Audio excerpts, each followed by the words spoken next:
call from. Roberto. I am here. How are you? I appreciate you calling back. Sure. Hey, I have recorded a podcast episode about what would be now a political scandal, but I'm sure it's honest. I wanted to give you an opportunity here to clear yourself. It's about the light bulbs that we sold, that you had indentured servitudes going out selling bulbs. That's fair. A little background, please. Yeah. So the light bulbs, my recollection of the light bulbs is that I believe I inherited the light bulbs. I think I would remember ordering 100,000 light bulbs. And you guys managing to sell like 75 of them or something. Yeah. I think I would have a clear memory of that. Now, my colleague Robert Feist, who shared the youth pastor position with me at that church before he went on to seminary, he may have a different recollection of that, but and it might be fruitful for you to talk to him as well. But it's my recollection that when he left and I took the helm of the youth group, that those light bulbs were still a factor, as I recall. Was it written in your contract that you had to get rid of them? There was no contract. I do recall. You know what? I just missed my exit.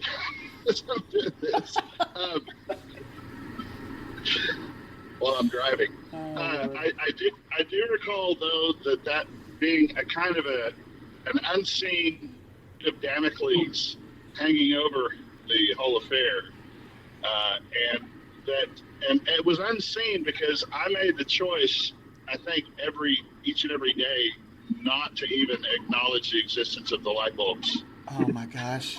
Well, there's not my circus, not my monkeys, you know. Well, they were your light bulbs. Yeah. Well, yes and no. I mean, they were. I want to say somewhere at the church, perhaps, but I don't recall that I ever actually laid eyes on these light bulbs. And in fact, if I'm pushed on it, I may deny their existence on that basis. I'll tell you, that the whole thing was just a legend of some kind. You've got middle-aged functioning adults across the country. Yes. Who remember that are still traumatized by these bulbs. Yeah, the light bulbs. Yeah, I understand that. I think I would feel the same way.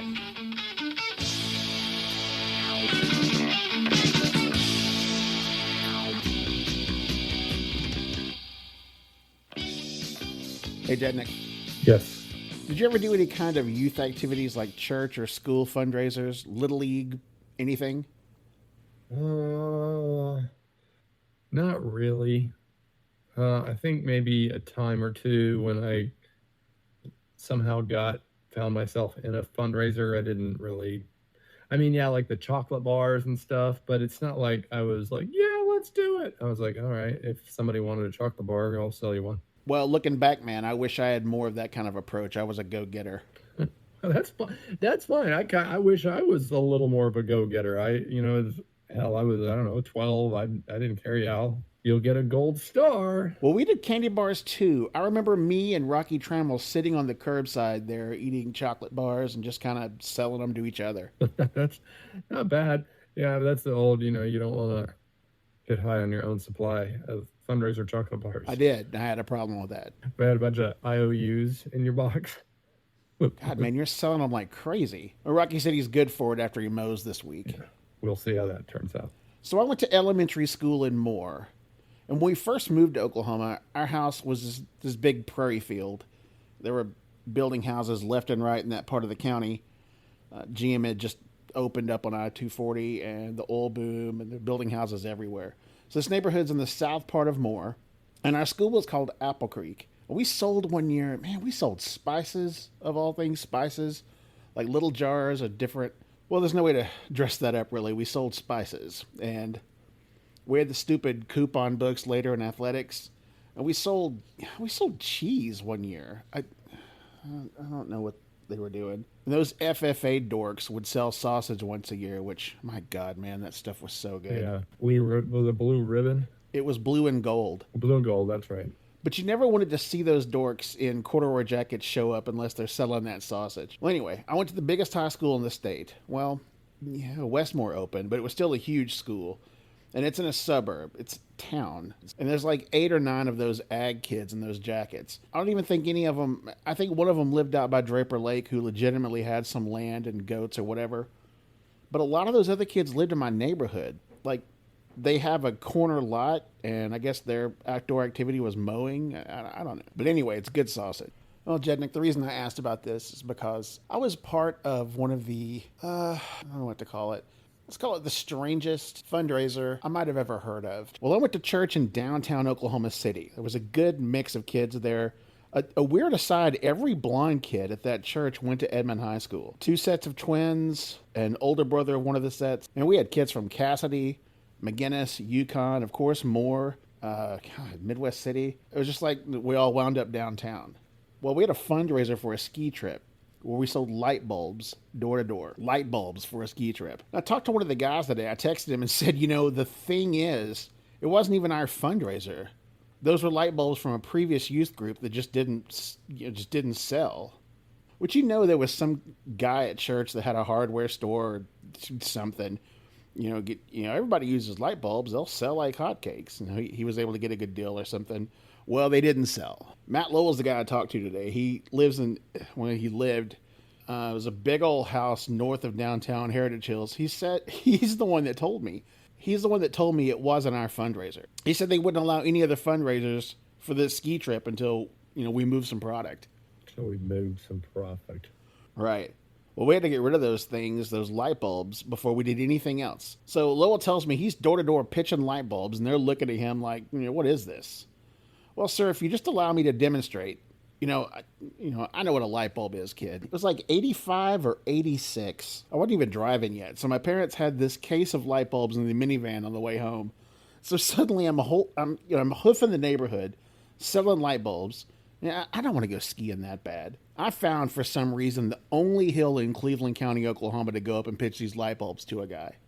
I'm wagging this case of bulbs, and I don't know, it's like 3 feet wide and pretty deep. And of course, I trip and fall, smash half of them. So I don't even go up to the door. I just turn back around, get on my bike with this cumbersome box on the bar, and go back, set it on the table.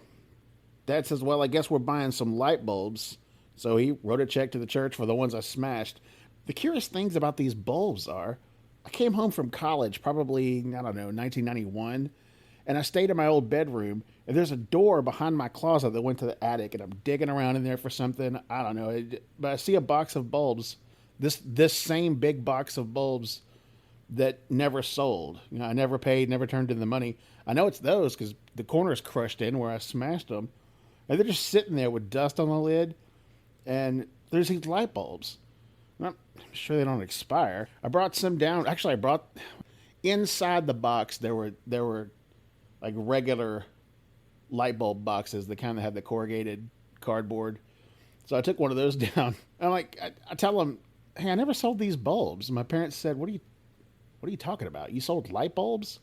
I don't remember that. So we replaced a couple of bulbs in the living room, and they worked. And I told them these are the churches. I just never sold them. And for whatever, I remember the church, the youth kids, after about 6 months of nobody selling them, it just kind of went away. I think it was an elaborate way to get rid of some bulbs.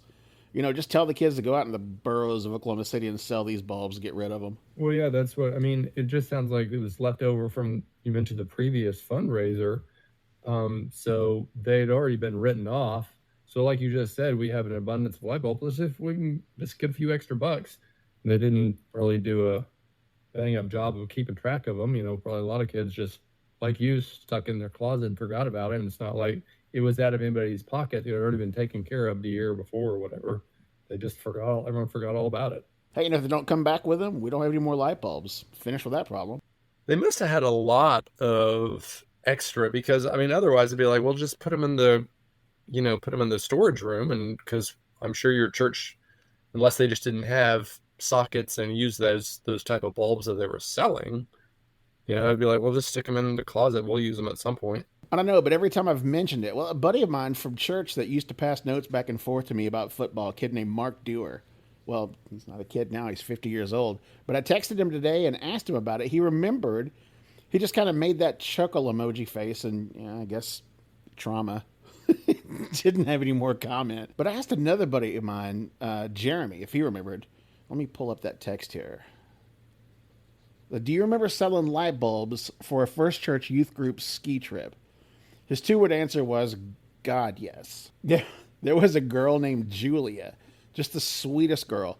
And I remember our youth pastor saying, all right, guys, you need to sell these light bulbs so we can go skiing and, get all the money here, put it towards the trip. I could just see her face. She's like, I don't want to sell light bulbs. But, like all of us, she dutifully did it. And I think probably brought her money, and I'm sure it's in an envelope. There's probably a ledger with it, an audited accounting of who bought them and where. So that's the story of the light bulbs. I don't know whose grand idea it was. Matter of fact, I texted my youth pastor and told him I needed a full statement from him. Like, he didn't get back to me. He's probably, he's a pastor in Texas now. He's probably busy coming up with some scheme to get his parishioners to sell marshmallows for missions or something. I don't know. But that was a peculiar place. It's the oldest church in Oklahoma, and from what I understand, it was founded before statehood. It's right downtown, right across the street from the Murrah building. It received a lot of damage during the bombing. I went for kind of a tour there. Can I ask you a question real quick? Why did you guys go to a church way down in the middle of downtown? That's its own story, man. We went to a Baptist church and more. Mom got upset at something or other. I don't know. She was raised Methodist, and so she and my dad decided we're just going to go to a Methodist church and try that out. I don't know if it was a phone book. I don't know what. Well, Mom worked downtown, north of downtown, in a small hospital. She used to commute to that every day, so it wasn't that far. We drove there one day. It was great. The pastor was great. Everybody, we were a good fit. And we just started going. It's not a bad question, though, because it's kind of strange. But it was just dead downtown on Sunday mornings. It was kind of cool. Get those tall buildings and no one's down there. Yeah, that's true. So traffic was probably a pretty quick commute. Yeah, it was just north of Kerr Park. It was eerie, desolate, especially back then, nothing going on. We just wound up there. So anyway, there was kind of a weird guy. He was an associate pastor there. And early on, when we started going there, he took me and I don't remember who else, another guy from the group, and just kind of gave us a tour of the place. There's an upstairs above the sanctuary with this huge ornate skylight. On sunny days, man, it would just fill the sanctuary, because it was stained glass. It was gorgeous. But there was a room up there, a room with the skylight. It was kind of raised off the floor. And you could have, by the way, put the bulbs up there. There was all kinds of storage.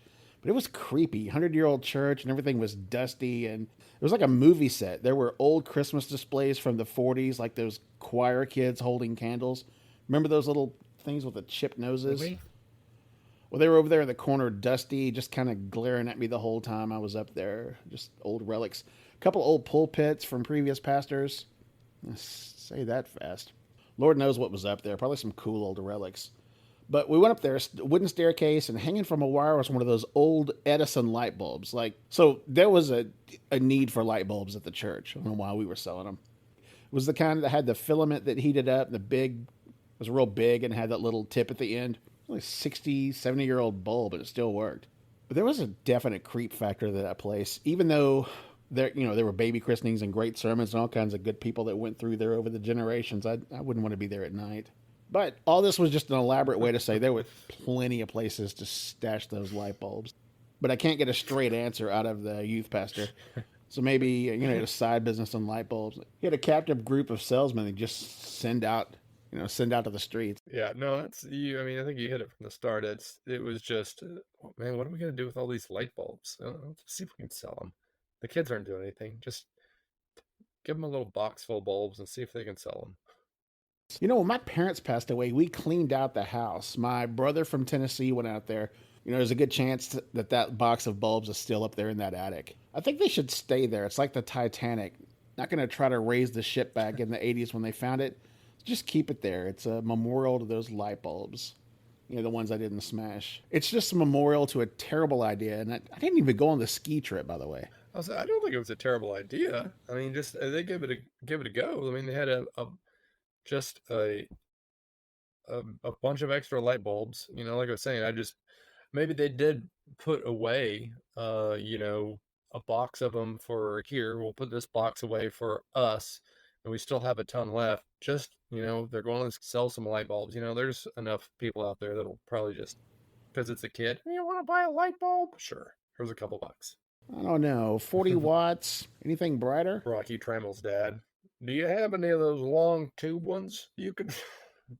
I guess you're right. All's well that ends well.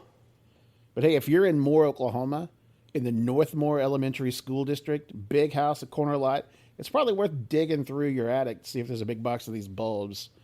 Like I said, I don't think these things expire. Yeah, I don't know what the shelf life, the half life on a light. Well, it's obviously pretty long because the Edison light bulb at the church. I know my mom, like in her little light bulb box, I think she still got some with TG and Y labels on them. So probably put them in the lamp and fire them up. Actually, Jeremy wrote me back while we were talking. He said, let's see. I told him what Matt Lowell said about it being from a previous fundraiser. He said, now that you mention it, I seem to remember the boxes had a date similar to an expiration date that was several years past. So I don't know whose idea it was. Well, there you have it. No door-to-door sales as a child, no forced child labor. I mean, there again, I was always on those. I took part in probably a handful, um, and it was always half-heartedly. I mean, I might go do it a little bit, but I wanted out of that business as soon as possible. I'd be like, I sold a few. Can I just turn the rest in? You should have run into me and Rocky Trammell if you were selling candy bars. Why is that? We would have been pretty good customers. Well, I know you would have eaten the chocolate. Would I have gotten any funds to raise? Would I have raised any funds? I can't imagine that you would have. Right. It's a fundraiser, not a fund loser. Well, which in that instance it would have been. I got to question the judgment of any adult that would hand a young Scott in a box of chocolate. Okay. Well, it's hit or miss anytime you hand a kid a box of chocolates. I'm going to give you this box of chocolates. Yay! And you got to go sell it all. Oh, boo. And bring back the money. Ew. That's like, for the kid, that's one win for two losses. You're like, yes, a box of chocolates, but you got to get rid of it. Oh, but you get to sell it to people. Okay, but then you're going to give the money to us. Oh, so I'm going to work for free? I did have a buddy in the third grade that gave his chocolates to his dad to take out to the GM to sell in the break room. He told his dad they were $2 a piece instead of one, so Pops comes home with an envelope full of money, and my boy Brian pocketed half of that money and turned in the rest. Yeah, good for him. I'll say that's not uncommon in my current line of work, especially when I've worked in the past at healthcare centers which is full of nurses, young female, young mothers, and constantly being, sign up for, they either have the candy there, or they'll get the candy or the ice cream or the popcorn, whatever it may be. But there's usually this sheet going around. You put down how many you want to buy, the cookie dough, whatever. Yeah, I remember those. I don't remember. Yeah, you know what? Yes, I do. That's what they did with those stupid spices, which I still, like a bunch of third graders, they're probably expert chefs. Let's let them go out there door to door, sell that paprika. Well, so I remember, I think they wised up to giving the kids a box of candy because the candy would disappear with no money coming back. Okay, so here's a pamphlet and here's a sign-up sheet. So you go around and you tell them what would they like. They want 2 boxes of this and 1 box of this, and you check it, and they, once we receive payment, we'll get it all in, and then you can deliver it to them. We did have one year where we sold candles, like decorative Christmas candles. And they had those glass ones, or like a foot tall, and had that rough, that texture on the outside. My candles were not selling. There was this old lady at church that bought a couple because I think she liked my red hair. But I found a house, two houses side by side in my neighborhood full of Hispanics. And my man, did they ever buy those Virgin Mary candles? I sold out like Yeah. every one of them.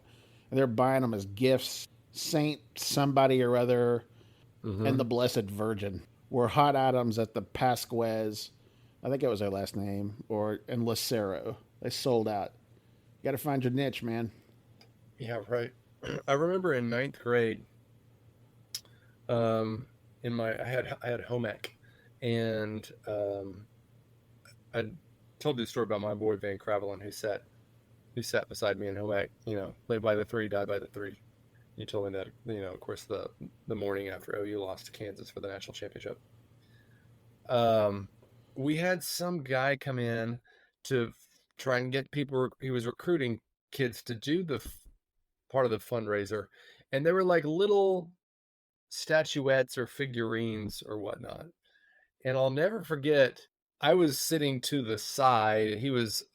I always sat up by the door so I could get out of that class as soon as the bell rang. And I remember him. He was putting together a little scenario for the class because these little figurines were meant to be gifts you give to whomever. And he said, "Guys, say you're out on a date with your girl, and the date's going really well, and you're in the car and you want to surprise her. What are you gonna whip out?" And I just remember when he said that, I just kind of grinned, like I was looking around the class, and he's like, "What are these?" And he pulls out the little figurine. I was like, I don't know if that's what I'm whipping out. If the date's going really good, that's what's.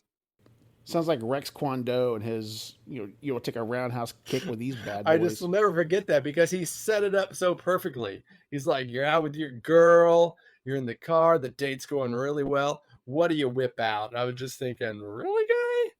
And he pulls out his little figurine. I was like, "Oh, all right." Yeah. The only thing better is if one of those creepy no-eyed angels with those big-headed precious memories, precious moments things. The no white angels. Hmm. Yeah, what about these Right. bad boys? She's yours. So you're selling figurines? Well, I didn't. I don't think I signed. That was again. That was more of one like you could here's sign up to partake. I don't recall ever doing. I mean, I just recall the presentation and him recruiting us. I don't think I partook in that fundraiser. That's I don't think I would have either.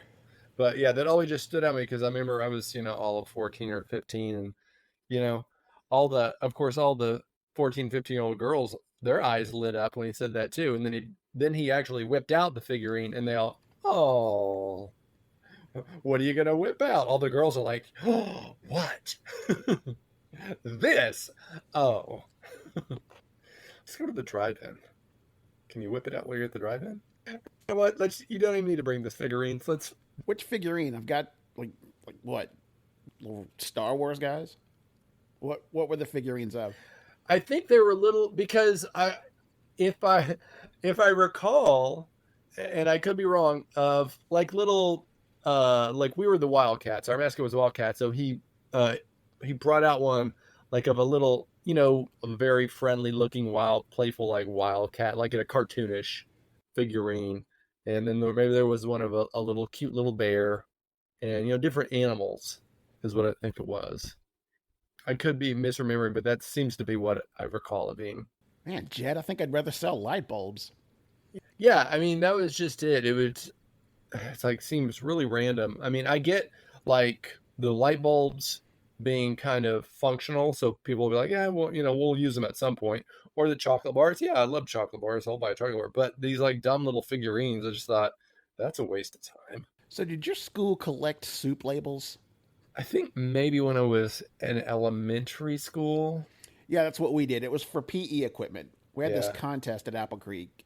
Each class would bring in their soup labels, and I think some other kind of frozen food or something. I don't know. The school would turn them in for PE equipment for whatever. I don't know, like Campbell's. And each classroom had a contest.